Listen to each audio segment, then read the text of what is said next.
Hey y'all, I want to talk about my biggest fear for Adou Thiero. But let me start with a question. If Adou Thiero was as good or better than Jake LaRavia at this point in time, do you guys think that JJ Redick would play him? I'll tell you what I think. I think the answer is no, absolutely not. If you have a guy like Adou Thiero, 21 years old, crazy upside, and he's as good as Jake LaRavia is right now, I'm playing that guy and hoping he's better by the time we get to the playoffs. Hoping he's a significant contributor by the time we get to the playoffs, because we're going to need that guy. I don't think JJ Redick is thinking along those lines. I don't think the Lakers have shown themselves to think along those lines. And I knew that last year when Dalton Knect was kicking ass over the first 20-25 games of the year. And all of a sudden, you saw JJ Redick almost like he got an edict from up high. Hey, look, man, we're paying Austin Reeves. We're paying Gabe Vincent. Those two guys got to play. I heard Jeff Teague tell a story. He said he was with Atlanta, I think it was Atlanta, and they told him, hey, man, you ain't getting more than 9 minutes a game. And he was like, what? Well, what if I go out and I'm kicking ass? You ain't getting more than 9 minutes a game. Yeah, but what if you're not getting more than 9 minutes a game. They came at him like that. And he found that he didn't get any more than a certain amount of minutes a game. Why? Because his pay didn't dictate it. And that is part of my biggest fear with Adou Thiero. I fear that Adou Thiero gets his growth stunted because he is not getting paid as much and he's not a veteran. I think that dictates how much time guys get in the NBA. That's what I saw last year. There was no reason to stunt Dalton Knect last year. Dalton Knect should have been a part of our rotation after 20-25 games. Dude showed you what he could do. Dude showed you he had mad upside. Dude had the team on his shoulders for multiple games. And it wasn't enough. When the veteran came back and the money came back, Dalton Knect had to go. He had to go to the bench. And then they started fucking with his time. They started giving him what I call auditioning minutes. Auditioning minutes mean that when you shoot and you miss, somebody is noting that. You make a bad play, you miss a defensive assignment, all of a sudden it's this huge problem. And the coach just had to pull you out of the game for it. It don't matter that Luka did that 5 times in a game. It don't matter that LeBron ain't. What matters is that you aren't, because you're auditioning. Those guys are going to get their time no matter what. You're auditioning. This is what I fear for Adou Thiero. And, so I saw it last year with Dalton Knect. Another player I saw this happen to was Jahlil Okafor. Jahlil Okafor was an 18-10 or maybe an 18-8 center when he came into the NBA. At what, 19 years old? 20 years old? 18-8.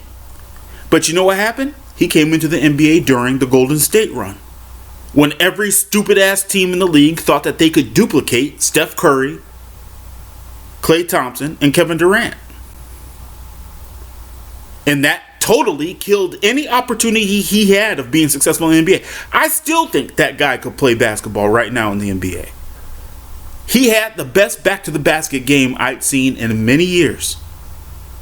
But wrong place, wrong time. And that's what I fear for Adou Thiero. I'm watching some of the clips he has in the G League. And I don't watch necessarily for points. I watch for ability. That dude has some of the greatest ability in the NBA right now. Could he manifest it? I've seen a million guys who could jump to the moon and do all kinds of dunks and shit, but they couldn't manifest it. Could he manifest that in the NBA? I don't know. But again, if he was as good as Jake LaRavia is right now, who do you play? You're supposed to play Adou Thiero.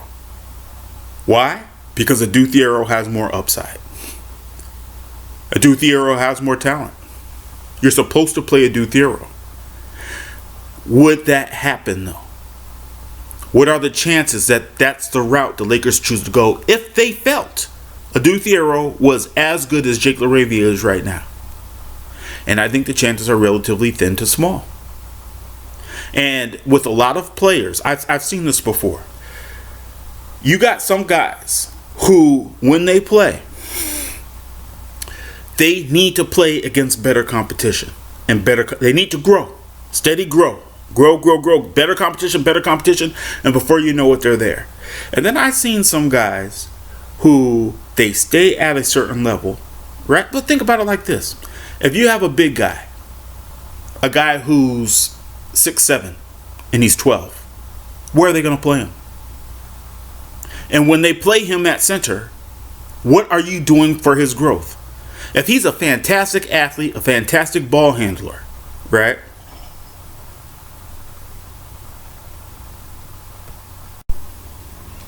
Yeah, I'm sorry, we just had a power outage. But, again, if you have a 12-year-old and that 12-year-old is 6'7", right? They're going to play him at center or something. And therefore, if he has any skills as far as a point guard goes, he's not going to be able to show them. And therefore, you're stunting that point guard's growth. It's funny. I was listening to Trevor Lane talk about Adou Thiero, and that sure looks like power outage, isn't it? And Adou Thiero, he said he'd like to comp him to OG Anunoby. Adou Thiero has point guard skills. He's 6'8" with point guard skills. You could comp him to Scottie Pippen if you want. But when you hear Trevor Lane comp him to OG Anunoby, it's just letting you know, and he's putting it in the ether, that the Lakers are not trying to extract.